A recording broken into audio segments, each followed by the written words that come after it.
মাননীয় আজিৰ সভাৰ সন্মানীয় সভাপতি মহোদয়, মঞ্চত আসন অলংকৃত কৰা সত্ৰাধিকাৰ প্ৰভুসকল,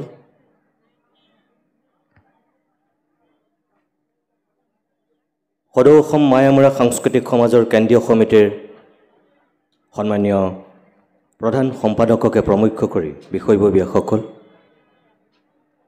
সদৌ অসম মায়ামৰা হৰিজী সমাজৰ সভানেত্ৰী সম্পাদিকাকে প্ৰমুখ্য কৰি বিষয়ববীয়াসকল, আজিৰ অনুষ্ঠানৰ স্মৃতিগ্ৰন্থৰ উন্মোচক ডক্টৰ আহমেদ ডাঙৰীয়াকে প্ৰমুখ্য কৰি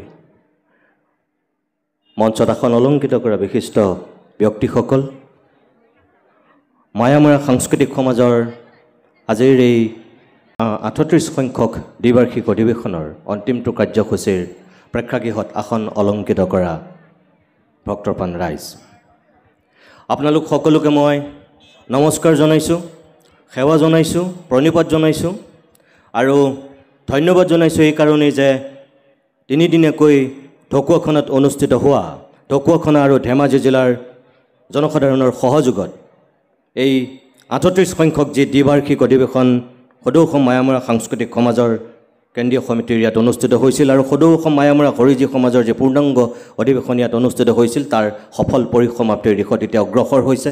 আপোনালোকৰ সহযোগিতা অবিহনে এইখিনি হয়তো সম্ভৱ নহ'লহেঁতেন। সেইকাৰণে অঞ্চলটোৰ স্থানীয় ৰাইজৰ মই শলাগ লৈছোঁ আৰু উপস্থিত যিসকল আপোনালোক ভক্তপ্ৰাণ ৰাইজ এই মুহূৰ্তটো আছে আপোনালোককো কৃতজ্ঞতা জনাইছোঁ। মই টেলিভিশ্যনেই হওক সভা সমিতিয়েই হওক খুব খোলাখুলিকৈ কথা কৈ ভাল পাওঁ, মোৰ কোনো আৰ বেৰ নাথাকে, কোনোবাই ভাল পায় আৰু কোনোবাই বেয়া পায়। এই মুহূৰ্তটো আপোনালোকৰ এই 38 সংখ্যক অধিৱেশনৰ অন্তিম সময়ত মই উপস্থিত হৈ মোৰ বিবেকে যিকেইটা কথা ক'বলৈ ইয়াত অনুমতি দিব মই তেনেকুৱা কেইটামান কথা ক'ম আৰু কথা কৈ মই আপোনালোকৰ মাজৰ পৰা চিধাই গুচি যাম, কাৰণ মই আকৌ গুৱাহাটীলৈ উভতি যামগৈ ডিব্ৰুগড়ৰ পৰা। এই যে 1985 চনত সদৌ অসম মায়ামৰা সাংস্কৃতিক সমাজৰ জন্ম হৈছিল, কিয় জন্ম হৈছিল, লক্ষ্য আৰু উদ্দেশ্য কি আছিল, আৰু আজিৰ পৰা এই 38 বছৰৰ পূৰ্বে জন্ম হোৱা এই অনুষ্ঠানটো এতিয়া প্ৰথমতে কেঁচুৱা, তাৰ পৰা শিশু, তাৰ পৰা কৈশোৰ, তাৰপিছত যৌৱন আৰু তাৰপিছত প্ৰাপ্তবয়স্ক হৈ এতিয়া পূৰ্ণাংগ মানুহ হৈছে। বিয়া বাৰু পাতি সংসাৰ কৰিব পৰা বয়সৰ এজন পূৰ্ণাংগ মানুহৰ যিখিনি অভিজ্ঞতা, যিখিনি বয়স, সেই জোখাৰে এই অনুষ্ঠানটোৰ সিমানেই এতিয়া বয়স হৈছে। মই নাজানো যে 38 বছৰৰ পূৰ্বে জন্ম হোৱা এই অনুষ্ঠানটোৰ যি লক্ষ্য আৰু উদ্দেশ্য আছিল, আজি আপোনালোকে এই ঢকুৱাখানাত অনুষ্ঠিত কৰা দ্বিবাৰ্ষিক অধিৱেশনৰ সময়ত কিমানখিনি আপোনালোকে আত্মবিশ্লেষণ কৰিছে, কিমানখিনি আপোনালোকে অতীত ৰোমন্থন কৰিছে আৰু কিমানখিনি আপোনালোকে আজিৰ পৰা মাত্ৰ 12 বছৰৰ পিছত যেতিয়া আপোনালোকে সোণালী জয়ন্তী বৰ্ষ পাতিব 50 বছৰীয়া আপোনালোকৰ যি অতীত গৰিমামণ্ডিত সেই অধ্যায়টোৰ সূচনা কৰিব, সেই সময়ছোৱালৈ আপোনালোক কি ধৰণে অগ্ৰসৰ হ'বৰ কাৰণে আজিৰ এই দ্বিবাৰ্ষিক অধিৱেশনৰ ঢকুৱাখানাৰ এই ভূমিত কেনেদৰে সংকল্প লৈছে মই নাজানো। যদি আপোনালোকে পাতিব লাগে কাৰণেই পাতিছে, লক্ষ্য আৰু উদ্দেশ্যবিহীনভাৱে যদি আপোনালোকৰ এই দ্বিবাৰ্ষিক অধিৱেশনখন সমাপ্তিৰ দিশত, তেতিয়াহ'লে মই ভাবোঁ আপোনালোকৰ ক'ৰবাত ভুল হৈছে। আৰু যদি মই কোৱাৰ বিপৰীত দিশটোত সঁচাকৈ আপোনালোকৰ যি সাংস্কৃতিক চেতনা, যি ধৰ্মীয় আৱেগ, অসমৰ সমাজ সংস্কৃতি আৰু সভ্যতালৈ মায়াময় সমাজৰ যিটো অৱদান, সেই অৱদানটোক এই দ্বিবাৰ্ষিক অধিৱেশনে যদি পূৰ্বতকৈ অধিক দৃঢ় আৰু অধিক শক্তিশালী ৰূপত উপস্থাপন কৰি বাৰ্তা বিলাইছে, সুবাস বিয়পাইছে, তেনেহ'লে মই ভাবিম যে আপোনালোকৰ এই দ্বিবাৰ্ষিক অধিৱেশনখনৰ সঁচা অৰ্থতেই সাফল্যমণ্ডিত হৈছে, সফল সমাপ্তি হৈছে আৰু তাৰ কাৰণে উদযাপন সমিতি ধন্যবাদৰ পাত্ৰ।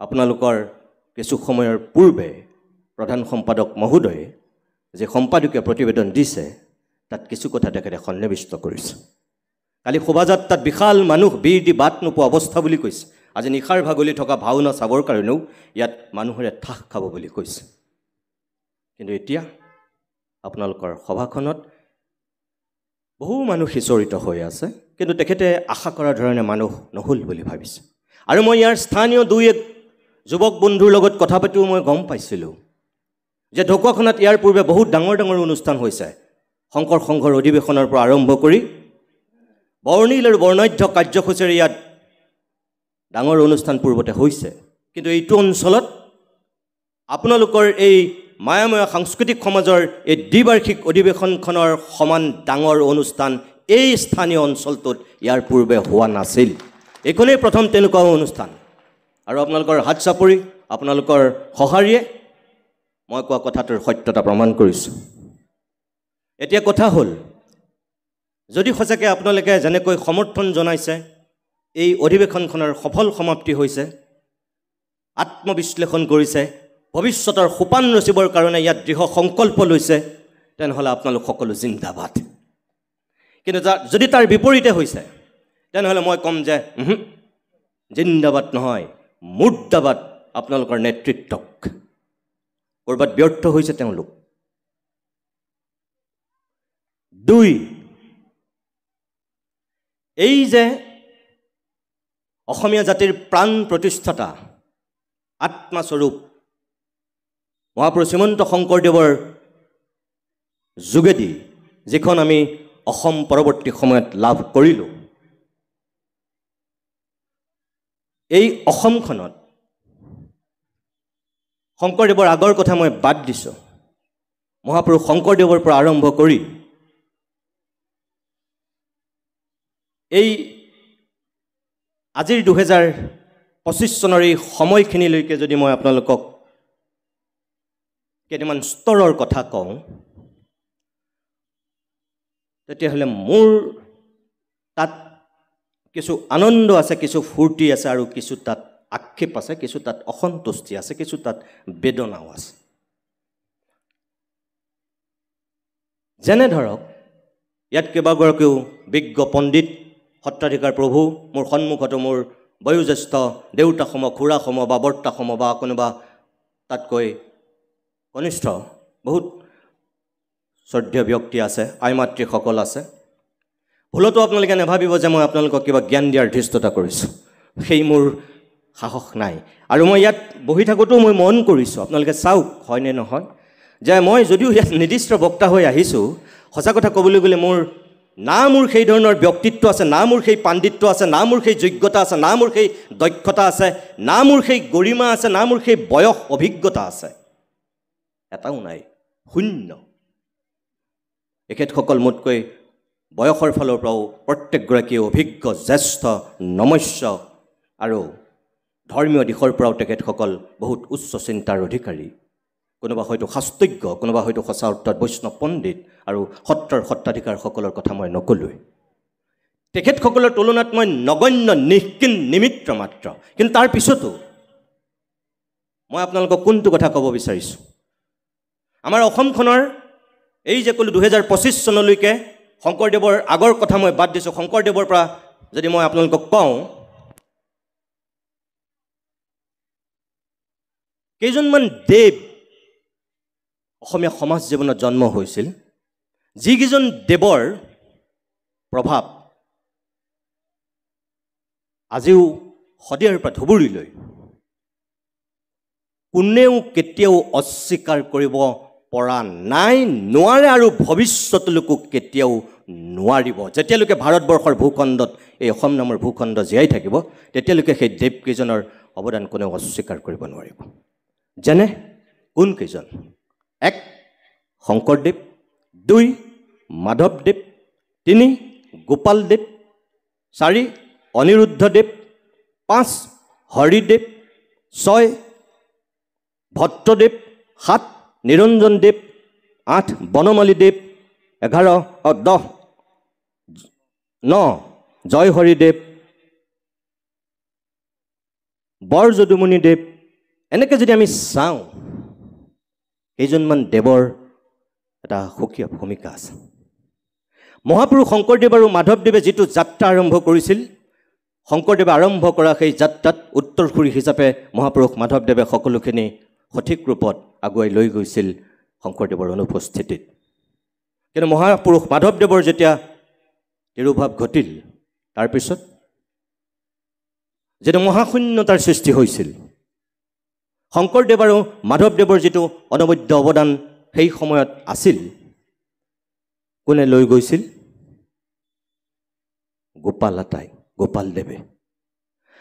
যেনেকৈ শংকৰদেৱৰ অন্যতম প্ৰিয় শিষ্য আছিল মহাপুৰুষ মাধৱদেৱ, তেনেকৈ এই দুয়োজনে মহাপুৰুষ নোহোৱা হোৱাৰ পিছত গোপালদেৱে যিখিনি আগুৱাই নিব বিচাৰিছিল, সেই গোপালদেৱৰ আটাইতকৈ প্ৰিয় শিষ্য কোন আছিল?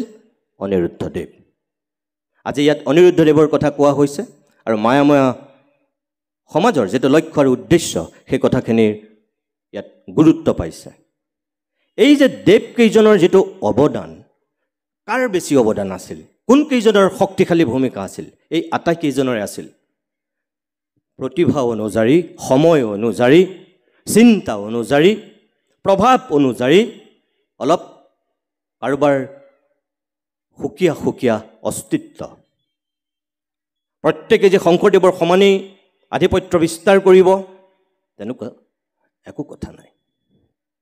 শংকৰদেৱৰ পিছত মাধৱদেৱ, মাধৱদেৱৰ পিছত গোপালদেৱ আৰু গোপালদেৱৰ পিছত অনিৰুদ্ধদেৱে কোনখিনি মানুহৰ কাৰণে চিন্তা কৰিছিল, কাম কৰিছিল। এই যে মাজুলী আৰু যোৰহাটলৈকে মাধৱদেৱে আহি যিখিনি নৱবৈষ্ণৱ ধৰ্মৰ প্ৰচাৰ আৰু প্ৰসাৰ কৰিছিল, তাৰ পৰৱৰ্তী সময়ত উজনিলৈ শংকৰদেৱ আহিল না মাধৱদেৱ আহিল? নাহিল, আহিব নোৱাৰিলে। আৰু কিয় আহিব নোৱাৰিলে মই আপোনালোকক নতুনকৈ কোৱাৰ এতিয়া কোনো প্ৰয়োজন নাই। যাৰ কাৰণে গোপালদেৱক শংকৰদেৱে দায়িত্ব দিছিল, আৰু বহুত তাত বিভিন্ন ধৰণৰ কথা আছে, এইবিলাক কিমান সঁচা মিছা আজিও হয়তো সঠিক ৰূপত আমি গম পাব পৰা নাই। মাধৱদেৱৰ লগত গোপালদেৱৰ সংঘাতৰ কথা কিছুমানে কয় নহয়। শংকৰদেৱে গোপালদেৱক উজনিলৈ পঠিয়াই দিছিল আৰু তাৰপিছত গোপালদেৱে গোটেই গুৰু দায়িত্বটো অৰ্পণ কৰিছিল অনিৰুদ্ধদেৱক, আৰু যাৰ কাৰণে অনিৰুদ্ধদেৱে এই ডিব্ৰুগড়, তিনিচুকীয়া, শিৱসাগৰ, এই উজনি অসমৰ গোটেই অঞ্চলটোত তেখেতে ধৰ্ম প্ৰচাৰত নিমগ্ন হৈছিল। আৰু অলপ কিছু পৰিমাণে ক'ৰবাত সাংস্কৃতিকভাৱে অকণমান হয়তো কিছু সুকীয়া চিন্তাৰে আগবাঢ়িছিল।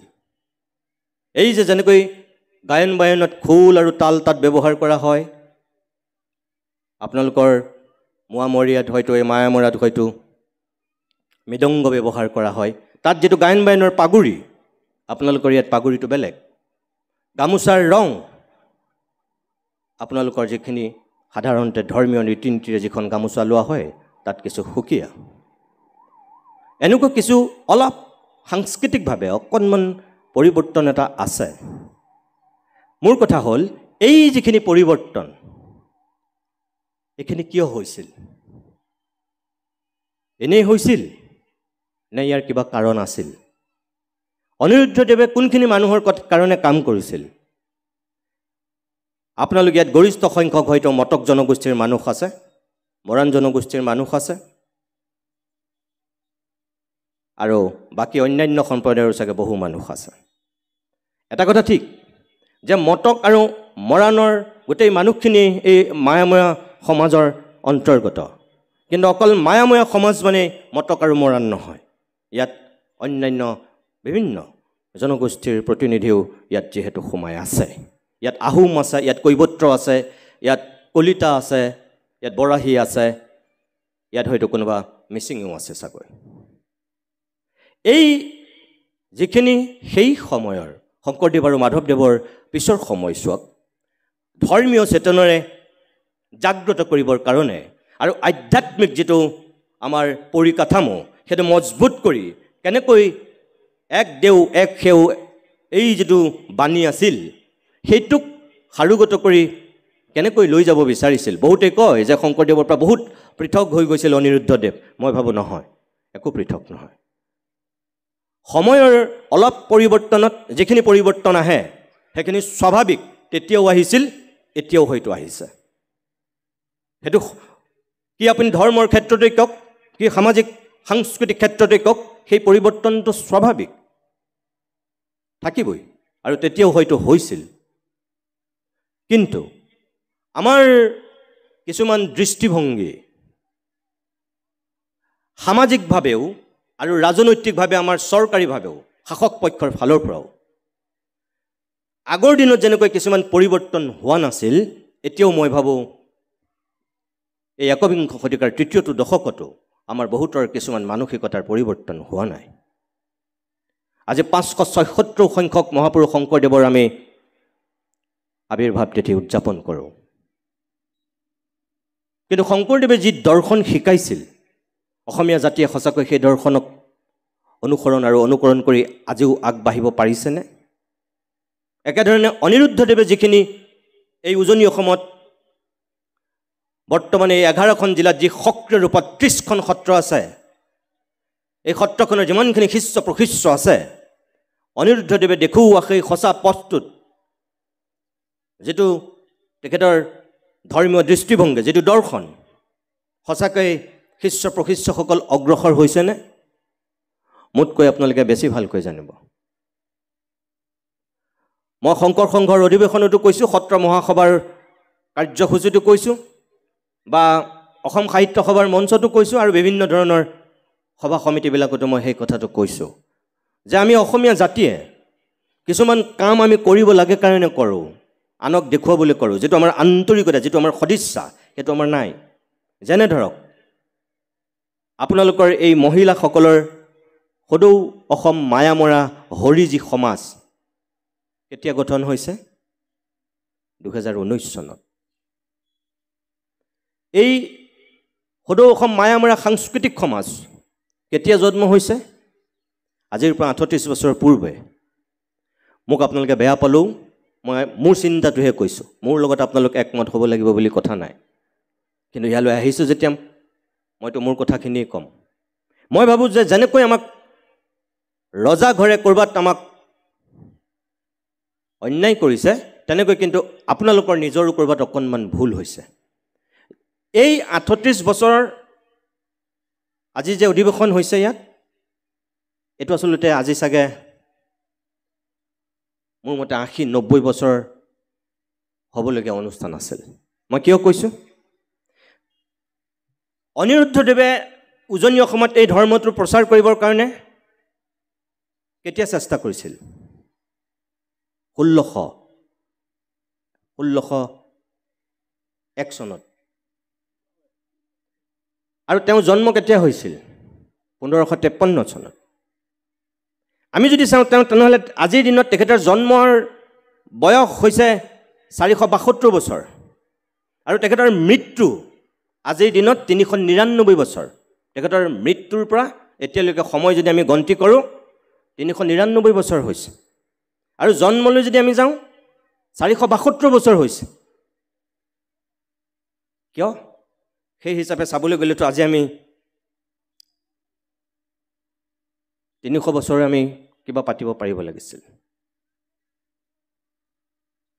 যেটো তেখেতৰ অৱদান আছিল মোৰ মতে কিন্তু আপোনালোকে বহুত পিছত এই ধৰণৰ এটা চিন্তা কৰিছে আপোনালোকেতো বাৰু 38 বছৰ আগতেই চিন্তা কৰিলে কিন্তু আমাৰ ৰজা ঘৰে এই অনিৰুদ্ধদেৱৰ যিটো অৱদান মায়াময়া সমাজৰ যিটো শক্তিশালী ভেটি যিগৰাকীক লৈ গোটেই মায়াময়া সমাজখন আগবাঢ়িছে তেখেতৰ প্ৰতি আমাৰ ৰজাঘৰৰ দৃষ্টিভংগীটো কেনেকুৱা চৰকাৰবিলাকে কেনেধৰণে তেওঁলোকৰ চিন্তা আৰু চেতনা এই লাখ লাখ মানুহৰ মাজত তেওঁলোকে বিস্তাৰিত কৰিছে মই কোনো শ্ৰেণী বিভাজন কৰিব বিচৰা নাই কিন্তু সঁচা কথাটো কি জানে যে আপোনালোক এই অনুষ্ঠানটো জন্ম হোৱাৰ পিছত এই মায়াময়া সমাজ সাংস্কৃতিক সমাজ জন্ম হোৱাৰ পিছতহে এতিয়া আমাৰ ৰজাঘৰবিলাকে সাৰ পাইছে যাৰ কাৰণে অনিৰুদ্ধদেৱৰ নামত এখন বিশ্ববিদ্যালয় স্থাপন কৰাৰ কথা সিদিনাখন ঘোষণা কৰিবলগীয়া হৈছে ভাৰতবৰ্ষৰ ভিতৰত দ্বিতীয়খন ক্ৰীড়া বিশ্ববিদ্যালয় সিদিনাখন ঘোষণা কৰিবলগীয়া হৈছে এই অনিৰুদ্ধদেৱৰ নামত এতিয়াও অনিৰুদ্ধদেৱৰ নামত যিখন আসন বিশ্ববিদ্যালয় ডিব্ৰুগড় বিশ্ববিদ্যালয়ত প্ৰতিষ্ঠা কৰিলে সেই আসনখনৰ বৰ্তমানৰ অৱস্থাটো কেনেকুৱা বিশ্ববিদ্যালয় ঘোষণা কৰি পেলাই বিশ্ববিদ্যালয়খনৰ এটা যেটো ৰূপ আৰু স্বৰূপ কি পৰ্যায়ত আছে ক্ৰীড়া বিশ্ববিদ্যালয়খনৰ আন্তঃগাঁথনি কোন পৰ্যায়ত আছে ভাৰতবৰ্ষৰ ভিতৰতটো দ্বিতীয়খন ক্ৰীড়া বিশ্ববিদ্যালয় আমাৰ অসমত হৈছে আৰু কাৰ নামত হৈছে এই মহাপুৰুষ অনিৰুদ্ধদেৱৰ নামত হৈছে কিন্তু কোন পৰ্যায়ত আছে এই যেটো সদিচ্ছা এই যেটো আন্তৰিকতা নিৰ্বাচন আহে নিৰ্বাচনৰ সময়ত কোনোবা মুখ্যমন্ত্ৰীয়ে কোনোবা ৰাজনৈতিক নেতাই কোনোবা কেন্দ্ৰীয় মন্ত্ৰীয়ে ভোট আদায়ৰ কাৰণে যদি মহাপুৰুষসকলকো সন্মুখলৈ আনি নিৰ্বাচনী বৈতনিৰ পাৰ হোৱাৰ একোটা মাধ্যম কৰি লয় মই তেনেহ'লে কম যে তাতকৈ আৰু দুৰ্ভাগ্যজনক জঘন্য ঘটনা একোৱেই হ'ব নোৱাৰে এই মায়াময় সমাজৰ দীৰ্ঘদিনীয়া দাবী যে এই অনিৰুদ্ধদেৱৰ তিৰুভাৱ বা আবিৰ্ভাৱ তিথিটো চৰকাৰীভাৱে উদযাপন কৰা হওক বা এদিন বন্ধ দিয়া হওক কিন্তু আজিলৈকে কৰিছে নেকি কিন্তু এইখন অসমত এই চৰকাৰে আজি বিহাৰৰ পৰা অহা বিহাৰী লোকসকলৰ কাৰণে ছট পূজাৰ দিনটো কিন্তু বন্ধ ঘোষণা কৰিছে কিন্তু অনিৰুদ্ধদেৱ খিলঞ্জীয়া মানুহৰ ধৰ্ম এগৰাকী বৈষ্ণৱ পণ্ডিত আৰু অকল ধৰ্মীয় গুৰুৱে নহয় অনিৰুদ্ধদেৱ কি আছিল অকল ধৰ্মগুৰু আছিল নেকি নাছিল এগৰাকী সমাজ সংস্কাৰক এগৰাকী সঁচা অৰ্থত শংকৰদেৱৰ উত্তৰসূৰী হিচাপে সেই সময়ৰ সমাজখনক একত্ৰিত কৰিব বিচাৰিছিল একতাৰ বাণী বিলাইছিল সকলোৰে মাজত শ্ৰেণীহীন সমাজ আজি নৰেন্দ্ৰ মোদীয়ে কয় সবকা সাথ সবকা বিকাশ যেটো কথা শংকৰদেৱে কোন কাহিনী বাই কৈছিল শ্ৰেণীহীন সমাজ আৰু উত্তৰসূৰী হিচাপে মহাপুৰুষ মাধৱদেৱ আৰু এই অনিৰুদ্ধদেৱহঁতে সেয়া বিলাইছিল গাৰুৰ গোবিন্দ নগাৰ নৰোত্তম মুছলমানৰ চানখাইক যেনেকৈ শিষ্যত্ব দিছিল তেনেকৈ এই অনিৰুদ্ধদেৱে কোনোবা মটক কোনোবা মৰাণ কোনোবা আহোম কোনোবা কৈবৰ্ত কোনোবা কলিতা আনকি এজন মুছলমানৰ দৰ্জীকো সেই তেতিয়াই শিষ্যত্ব দিছিল এইজন অনিৰুদ্ধদেৱে সেই বহল চিন্তাৰে এখন সমাজ শক্তিশালী সাংস্কৃতিক ভেটি তেতিয়াই নিৰ্মাণ কৰাৰ চিন্তা কৰিছিল কিন্তু অনিৰুদ্ধদেৱৰ ক্ষেত্ৰত কি ৰজাঘৰ কি প্ৰজাঘৰ সকলোৰে দৃষ্টিভংগীটো কেনেকুৱা হয় শংকৰদেৱ আৰু মাধৱদেৱৰ দৰে অনিৰুদ্ধদেৱ উজলি নুঠিল সেই সময়ৰ কাৰোবাৰ অলপ গণ্ডগোলীয়া চিন্তাৰ কাৰণেই হওক বা কাৰোবাৰ অলপ বেলেগ ধৰণৰ মানসিকতাৰ কাৰণেই হওক মই ব্যক্তিগতভাৱে ভাবোঁ তেখেতৰ অৱদান অনুসৰি তেখেতে যি ধৰণে স্বীকৃতি পাব লাগিছিল তেখেতে সেই ধৰণৰ স্বীকৃতিটো আজিও নাই পোৱা অনিৰুদ্ধদেৱে মোৰ মতে আজিও সেই স্বীকৃতিটো নাই পোৱা ক'ৰবাত অৱহেলিত ক'ৰবাত উপেক্ষিত ক'ৰবাত তেখেত বঞ্চিত হ'ল তেখেতৰ অৱদান অনুসৰি মোৰ নিজৰ তেনেকুৱা অনুভৱ এটা হয় কিন্তু মেকুৰীৰ ডিঙিত টিলিঙা আৰিব কোনে এতিয়া প্ৰশ্নটো তাতে এতিয়া নিৰ্বাচন আহিছে আকৌ চাব যে হয়তো এতিয়া আকৌ নতুন প্ৰতিশ্ৰুতিৰ জোৱাৰ আহিব কি কংগ্ৰেছ কি বিজেপি কি অগপ এই সকলোবিলাকে অকল তেওঁলোকে ৰাজনৈতিক ক্ষমতা লাভৰ কাৰণেহে আমাৰ আনকি মহাপুৰুষসকলকো কেতিয়াবা নিজৰ বৃত্তটোলৈ টানি আনে কিয় আপোনালোকে দাবী নকৰাৰ আগতে অনিৰুদ্ধদেৱৰ নামত বিশ্ববিদ্যালয় প্ৰতিষ্ঠা কৰাৰ কথা কিয় ভাবিব নোৱাৰিলে এখন আসন প্ৰতিষ্ঠা কৰাৰ কথা কিয় ভাবিব নোৱাৰিলে এই নিষ্ঠুৰ সত্যবিলাক ক'বলৈ গ'লে কোনোবাই কেতিয়াবা বেয়া পায় কিন্তু মোৰ কথা হ'ল যে এতিয়াও সময় শেষ হোৱা নাই যে আপোনালোক যেহেতু এইমাত্ৰ হেমন্ত গোহাঁই ডাঙৰীয়াই যিকেইটা কথা কৈছে যে আপোনালোক যুঁজিব কেঁচুৱাই আচলতে কেতিয়াও কান্দিব নালাগে মাকৰ গাখীৰৰ কাৰণে জন্ম দিছে যেতিয়া কেঁচুৱাক ডাঙৰ কৰাৰ দায়িত্ব মাতৃৰ তেওঁ দুগ্ধপান কৰাবই লাগিব কিন্তু কেতিয়াবা কিবা কিবি কাৰণত কামৰ ব্যস্ততা বা কিবা কাৰণত কেঁচুৱাটোক সময়ত গাখীৰ নিদিয়ে আৰু কেঁচুৱাই যেতিয়া কান্দে তেতিয়া মাকগৰাকীতো বলি আৰু এতিয়াও আমাৰ তেনেকুৱাই কথা যদি আমি পোৱা নাই আমাক যদি দিয়া নাই তেতিয়াহ'লে আমি প্ৰথমে অনুৰোধ কৰিম আমি আহ্বান জনাম আমি কাতৰ অনুৰোধেৰে বিনয়েৰে কম যদি তাৰ পিছত নিদিয়ে তেতিয়াহ'লে আপোনালোকে কি কৰিব যুঁজিব লাগিব যুঁজি আপোনালোকে জিনিব লাগিব আৰু আদায় কৰিব পাৰিব লাগিব আৰু সেই শক্তিটো আপোনালোকে দেখুৱাওক এই মায়াময় সমাজৰ যিখিনি শক্তি আপোনালোকে সৎ ব্যৱহাৰ কৰক কিন্তু আপোনালোকৰ সেই একতা সেই মজবুত শক্তি আছেনে নাই আদায় কৰিব পৰা মই নাজানো আপোনালোকে ভালকৈ জানিব এই যে মই ক'লো কিছুমান শংকৰদেৱৰ সময়ত কিছুমান দেৱৰ অৱদান আছিল ঠিক তেখেতসকলৰ পিছত আমি যদি চাওঁ অসমীয়া সমাজ জীৱনত স্তৰে স্তৰে কিছুমান মানুহে এনেকুৱা কাম কৰিছিল যিবিলাকৰ কাৰণে পৰৱৰ্তী সময়ত তাৰ প্ৰভাৱ বিস্তাৰিত হৈছিল যেনে ধৰক শংকৰদেৱ এটা সময়ত সত্ৰ আৰু নামঘৰৰ মণিকূটৰ ভিতৰত আছিল যাৰ কাৰণে শংকৰদেৱৰ সৃষ্টি মানুহৰ মাজলৈ অহা নাছিল আজি যেনেকৈ শংকৰদেৱক জানিছে শংকৰদেৱৰ প্ৰতিটো সৃষ্টি তেওঁ বৰগীত তেওঁ অংকীয়া নাট তেওঁ কীৰ্তন পুথিৰ পৰা আৰম্ভ কৰি সকলোবিলাক সৃষ্টি কেতিয়াৰ পৰা জানিলে যেতিয়া লক্ষ্মীনাথ বেজবৰুৱাই সত্ৰ আৰু নামঘৰৰ মণিকূটৰ ভিতৰৰ পৰা লক্ষ্মীনাথ বেজবৰুৱাৰ কৃপাত যেতিয়া শংকৰদেৱ ওলাই আহিল বেজবৰুৱাই যেতিয়া উলিয়াই আনিলে তাৰপিছত শংকৰদেৱৰ সৃষ্টিৰাজি গোটেই অসমৰ মানুহে গম পালে মই ভাবোঁ সেই কামটো আজিও কিন্তু অনিৰুদ্ধ দেৱৰ ক্ষেত্ৰত সম্পূৰ্ণৰূপে প্ৰযোজ্য হোৱা নাই আপোনালোকে কি ভাবে মই নাজানো এতিয়াও তেখেতৰ যিখিনি সৃষ্টি এই লক্ষ্মীনাথ বেজবৰুৱাই শংকৰদেৱৰ সৃষ্টিক যেনেকৈ উলিয়াই আনিছিল আপোনালোকৰ অনিৰুদ্ধ দেৱৰ এই সৃষ্টিৰাজিকো কেতিয়াবাই বাহিৰলৈ তেনেকৈ শক্তিশালী ৰূপত উলিয়াই আনিব পাৰিব লাগিছিল কিবা কাৰণত পলম হ'ল মই ভাবোঁ যে তেখেতৰ যিমানখিনি উল্লেখযোগ্য সৃষ্টি আছে যেনে ধৰক ভাগৱতৰ পঞ্চম স্কন্ধৰ অনুবাদ দশম স্কন্ধ শংকৰদেৱে অনুবাদ কৰিছিল আৰু এই অনিৰুদ্ধদেৱে ভাগৱতৰ পঞ্চম স্কন্ধ অনুবাদ কৰিছে পুৰঞ্জয় উপাখ্যান 9 কুৰি 2টা গীত যি 182টা গীত অনিৰুদ্ধদেৱৰ গীত বুলি কোৱা হয় আৰু দুখন তেওঁ অনবদ্য সৃষ্টি এই ভক্তিমংগল ঘোষা আৰু নিজ শাস্ত্ৰ এই নিজ শাস্ত্ৰখন এতিয়াও চাগে মায়ামৰীয়া সমাজৰ কিমানে দেখিছে মোৰ সন্দেহ আছে এখনটো বছৰেকত এবাৰ মানুহে কিবা পঢ়ে বুলি মই ক'ৰবাত পঢ়িব পাইছিলোঁ পঢ়িবলৈ দিয়া নহয় যিহেতু ক'ৰবাত নামঘৰ বা কীৰ্তন ঘৰৰ নিচিনা জেগাত সুৰক্ষিত অৱস্থাত ৰখা হয়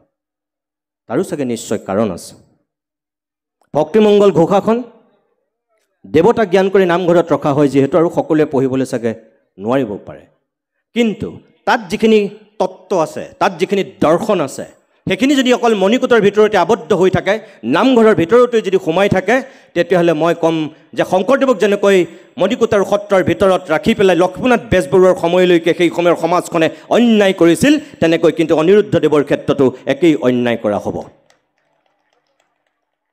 জানিব লাগিব উঠি অহা প্ৰজন্মতে বুজিব লাগিব যে অনিৰুদ্ধদেৱ কোন অনিৰুদ্ধদেৱৰ সৃষ্টিৰাজি কি তেখেতৰ চিন্তাৰ দৰ্শনটো কি আছিল কোনখন সমাজ নিৰ্মাণ কৰিব বিচাৰিছিল তেওঁ যিটো ধৰ্ম প্ৰচাৰ কৰিছিল সেই ধৰ্মৰ বাণী কি আছিল ভেটি কি আছিল এইটো বুজিব লাগিব অকল আপোনালোক জ্যেষ্ঠখিনিয়ে জানিলে নহ'ব উঠি অহা প্ৰজন্মটোৰ মাজত তেখেতৰ সপোনবিলাক সিঁচি দিব পাৰিব লাগিব আমি কিন্তু সেইখিনি আমি কৰিব পাৰিছোঁ নে নাই এইটো আচল কথা 2 নম্বৰ এতিয়াও কিন্তু কিছুমান তথ্য বিভ্ৰাট আছে আপোনালোকৰ এই মায়াময় সমাজখনৰ ক্ষেত্ৰত ইয়াৰ এই তথ্য বিভ্ৰাট দূৰ কৰাৰ গুৰু দায়িত্বটো কাৰ নিশ্চয় কোনোবাই নহয় কোনোবাই ল'বই লাগিব মই নাজানো কোনে ল'ব সেই গুৰু দায়িত্ব কিন্তু আপোনালোক এতিয়া যিহেতু এই 38 সংখ্যক দ্বিবাৰ্ষিক অধিৱেশন আয়োজন কৰিব পৰাকৈ ইমান বিশাল আৰু বৰ্ণাঢ্য অনুষ্ঠানৰ আয়োজন কৰিব পৰা শক্তি সামৰ্থ্য আয়ত্ত কৰিছে গতিকে আপোনালোকে সেই দিশতো খোজ দিয়ক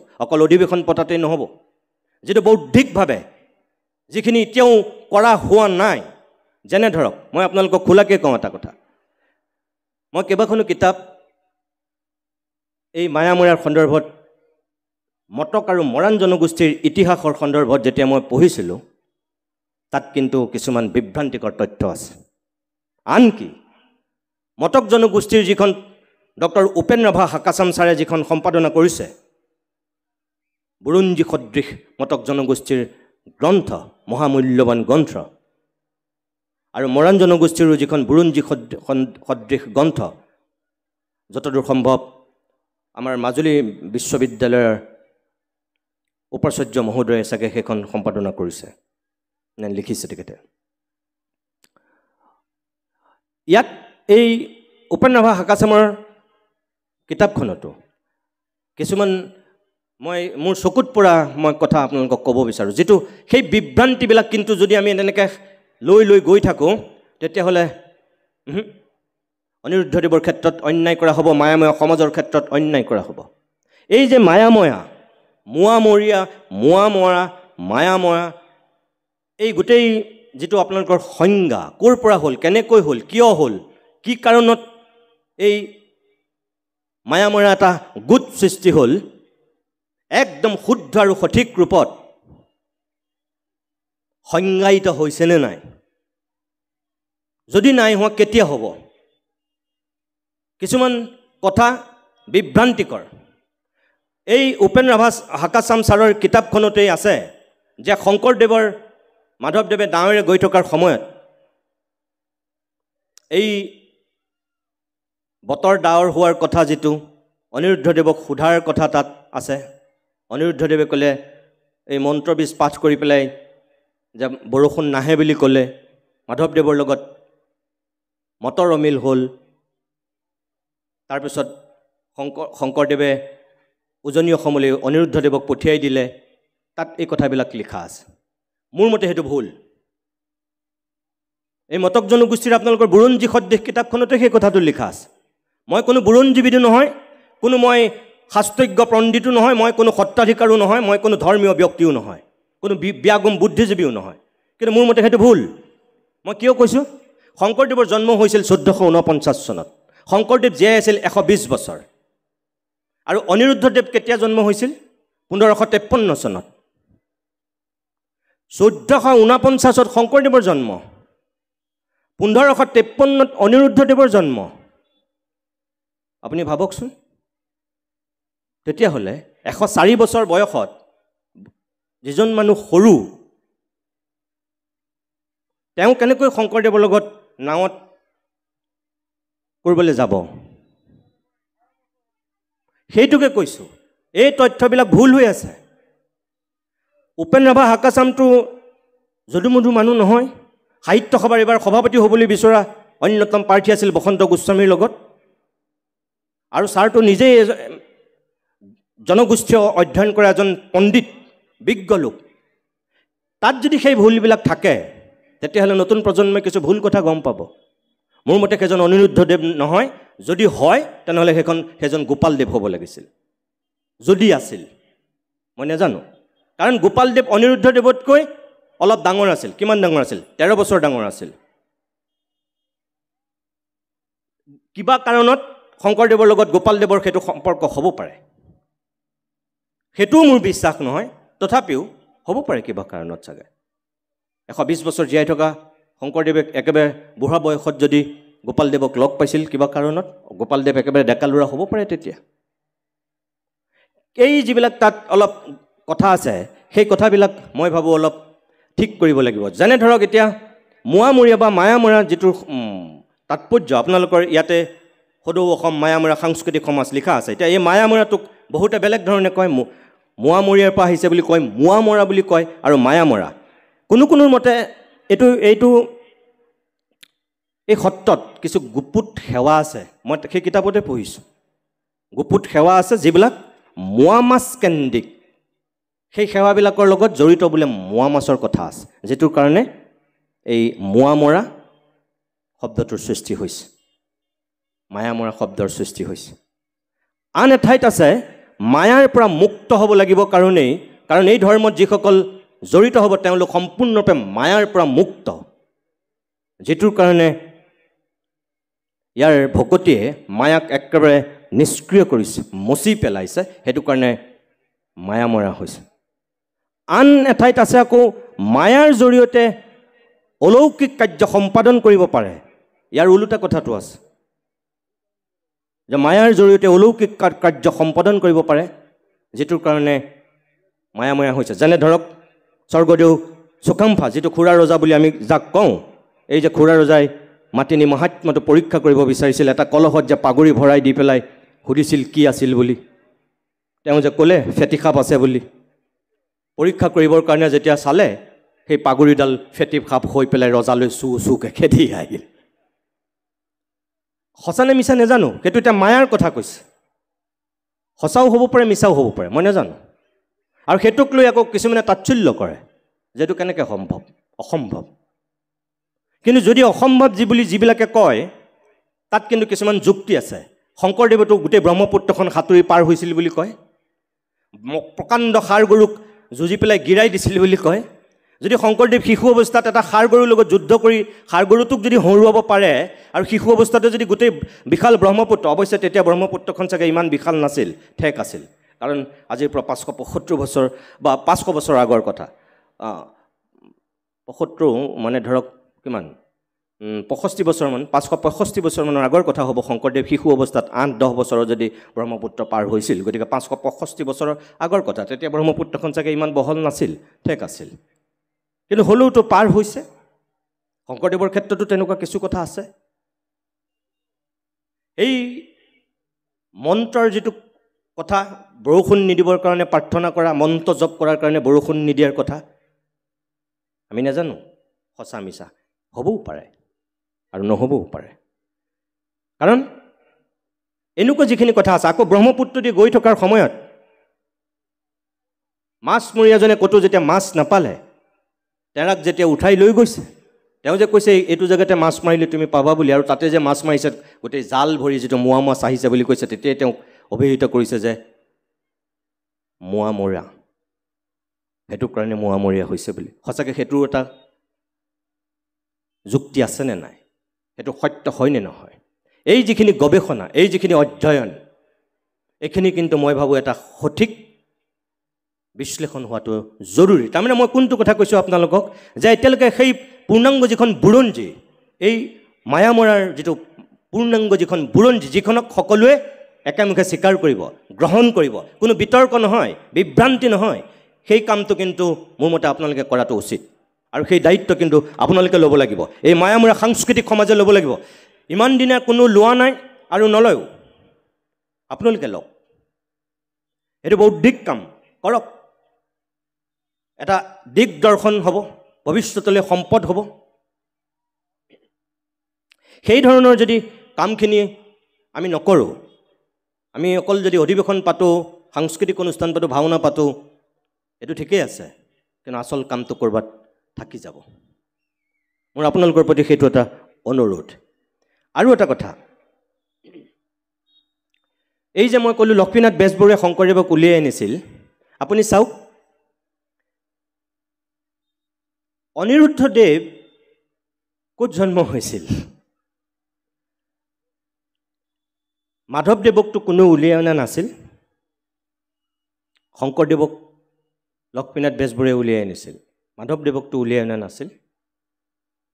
কিন্তু মাধৱদেৱ স্বমহিমাৰে উজলি উঠিছিল। অনিৰুদ্ধদেৱ একেই লখিমপুৰৰে সন্তান আছিল।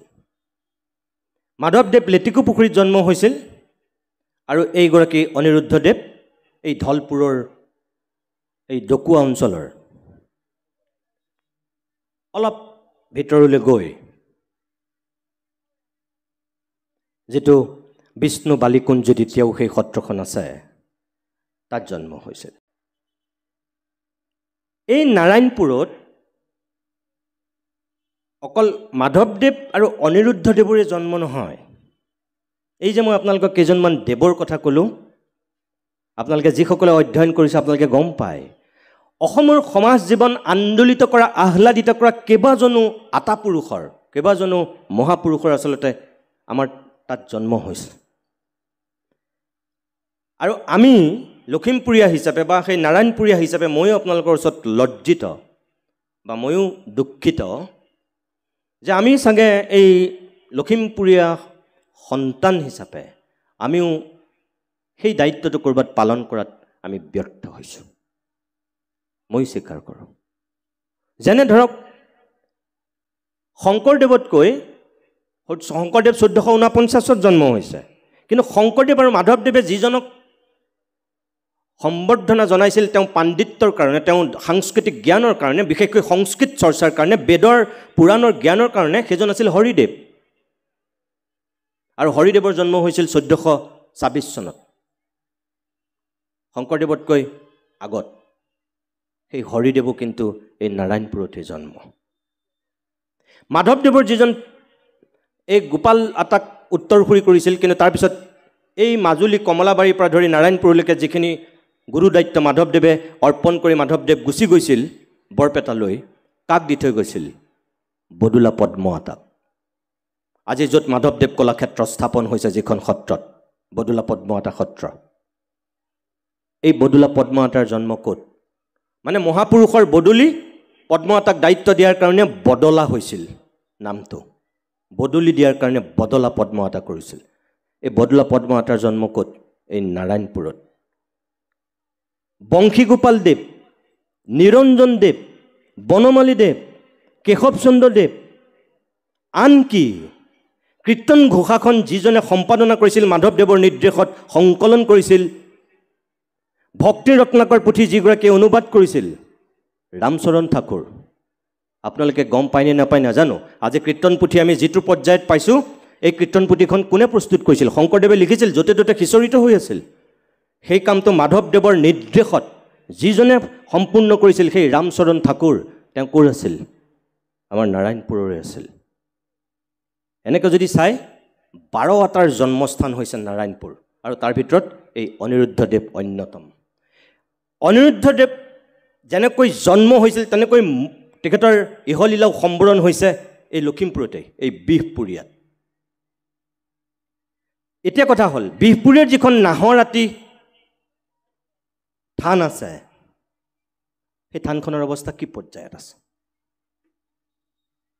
যেনেকৈ বৰপেটা উজলি আছে, যেনেকৈ বৰদোৱা উজলি আছে, মোটামুটিভাৱে যেনেকৈ লেটেকু পুখুৰী উজলি আছে, তেনেকৈ এই বিষ্ণু বালিকুঞ্চি বা এই বিহপুৰীয়াৰ নাহৰআতি উজলি আছেনে নাই? সেই পৰ্যায়ত চৰকাৰে গুৰুত্ব দিছেনে নাই? ইয়াত তেখেত বহি আছে, এই একদম নাহৰআতিৰ পৰিচালনা সমিতিৰ সভাপতি মহোদয়। তেখেতে মোতকৈ বেছি ভালকৈ আপোনালোকক এই সন্দৰ্ভত খবৰ দিব পাৰিব।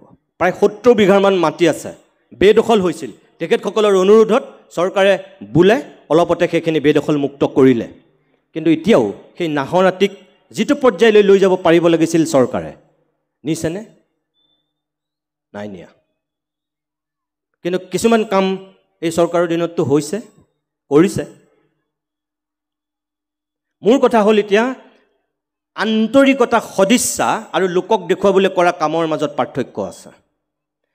আপোনালোকৰ প্ৰতি মোৰ অনুৰোধ সেইটোৱেই, চৰকাৰক বাধ্য কৰক, আৰু যিখিনি কাম সঁচাকৈ এতিয়াও ক'ৰবাত আন্তৰিকতা, সদিচ্ছাৰ অভাৱত পৰি ৰৈছে, আপোনালোকৰতো জনপ্ৰতিনিধি আছে, আপোনালোকৰতো বৌদ্ধিক নেতৃত্ব আছে।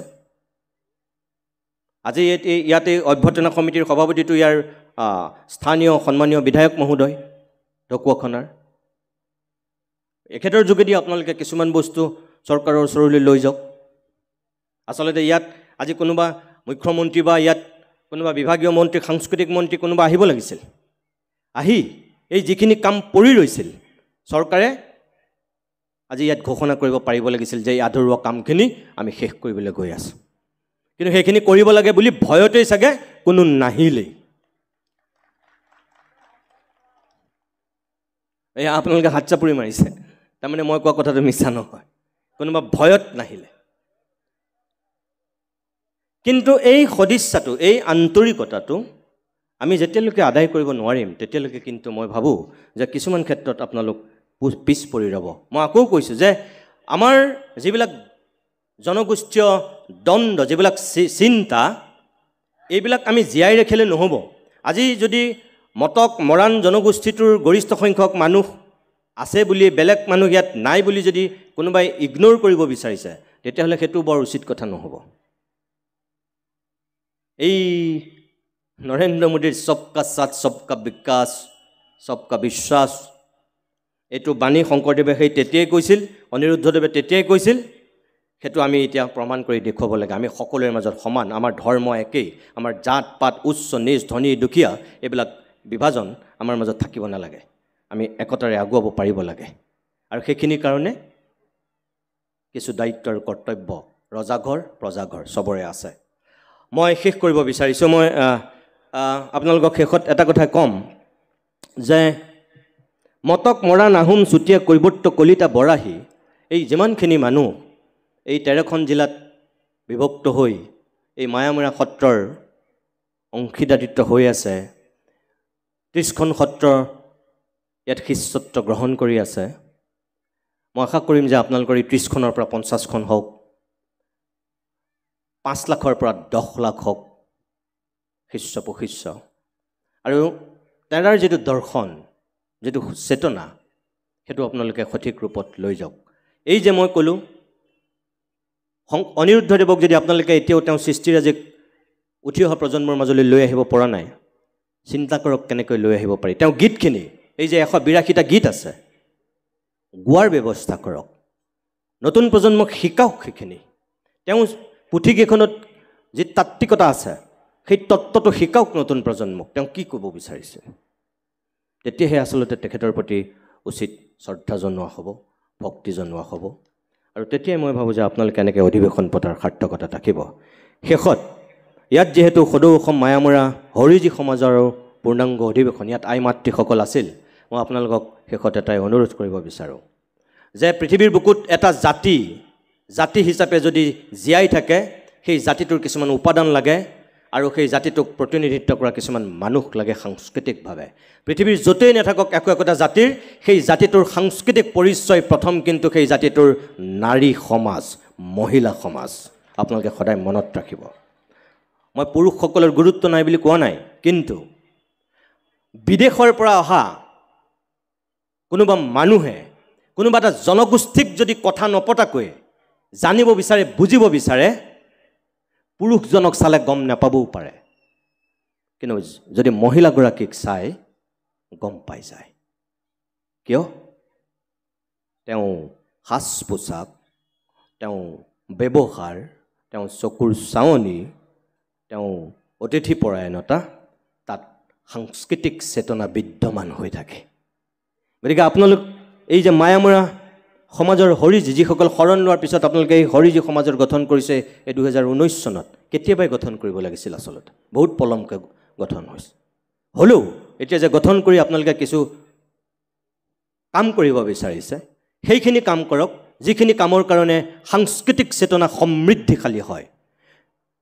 এটা জাতি যদি পৃথিৱীৰ বুকুত জাতি হিচাপে জীয়াই থাকিব লাগে তেতিয়াহ'লে আপোনালোকে মনত ৰাখিব কেইটামান উপাদান সেই জাতিটোৰ গাত থাকিবই লাগিব এক ভাষা দুই সংস্কৃতি তিনি উন্নত সাহিত্য এই তিনিটা উপাদান অবিহনে কোনো জাতি জীয়াই নাথাকে আজি মটক মৰাণ আজি আহোম চুতীয়া মিচিং দেউৰী খামতি বড়ো ৰাভা কাৰ্বি ডিমাচা যিমানখিনি অসমত জাতি জনগোষ্ঠীৰ মানুহ আছে কিহৰ ভিত্তিত তেওঁলোক জীয়াই আছে নিজস্ব ভাষা নিজস্ব কৃষ্টি সংস্কৃতি নিজস্ব খাদ্যাভাস আচাৰ ব্যৱহাৰ